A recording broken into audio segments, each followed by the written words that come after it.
Who is LT? Jen. HR McMaster, Trump's new national security advisor. Story highlights McMaster commanded troops during the first Gulf War. Receiving the Silver Star, he is the first active-duty military officer to take the post since Gen. Powell. Washington, CNN. President Donald Trump has chosen a decorated and outspoken Army Lieutenant General to be his next national security advisor.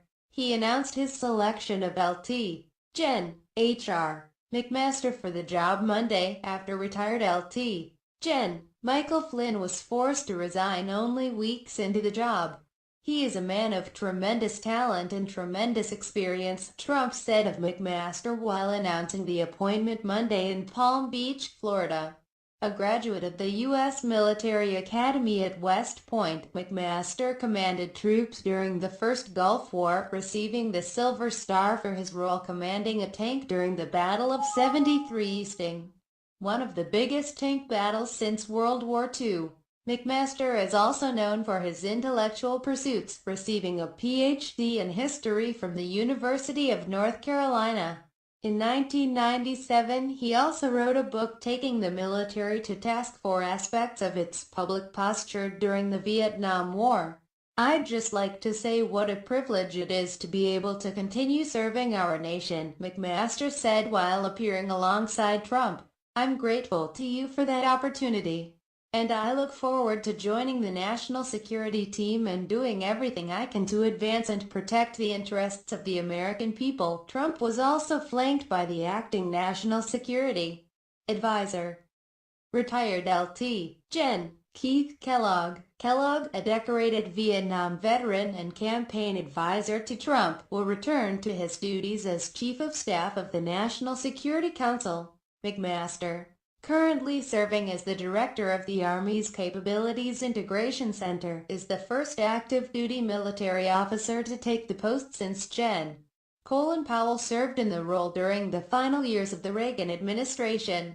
As an active-duty service member, McMaster would likely have had difficulty turning down a job the commander-in-chief had asked him to fill. His book, Dereliction of Duty, examined the military's failure to communicate to U.S. policymakers that America's Vietnam War strategy was not working. Retired Col. Cedric Leedon called the book one of the great works to come out of military thinkers in the last 2 decades. He talked about, in essence, the military's responsibility to talk to civilian leaders, to challenge the status quo, and I think that's what we need in the White House. Rep. Adam Kinzinger, an Illinois Republican and veteran of Iraq and Afghanistan, told CNN's Jim Sciutto, "I think it's a great pick." McMaster redeployed to Iraq following the 2003 invasion, receiving praise for his command of U.S. troops during efforts to secure Tal-Afar from insurgents. He was key in the development of the military's counterinsurgency doctrine under Gen. David Petraeus, serving as his special assistant while Petraeus commanded U.S. troops in Iraq from 2007 to 2008. Some of the counterinsurgency tactics he pioneered formed the backbone of the 2007 surge of additional American forces for the Iraq war effort, stabilizing the country and tamping down increasing violence. He also deployed to Afghanistan in 2010 and oversaw military planning and anti-corruption efforts. McMaster was named to Time magazine's list of the 100 most influential people in 2014. McMaster might be the 21st century Army's preeminent warrior thinker. Ret. Lt. Gen. David Barno wrote of McMaster in an accompanying profile. He went on to call him the rarest of soldiers, one who repeatedly bucked the system and survived to join its senior ranks. "I watched senior Army generals argue over ways to end his career," Barno added. "But he dodged those bullets." While praised publicly by many of his military colleagues, McMaster has a reputation for speaking his mind within military ranks, causing some to wonder if that's why he wasn't promoted more rapidly.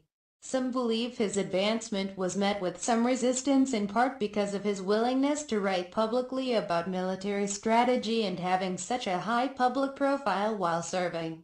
something not necessarily encouraged within the ranks.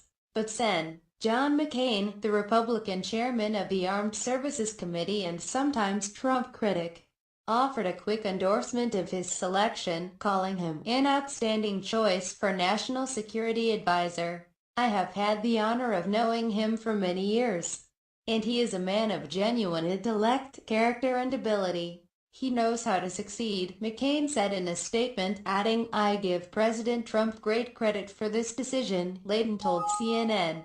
"I do wonder if the president thought that this was somebody who could shake things up, but shake things up in a way where the institutions would survive so they would become more effective."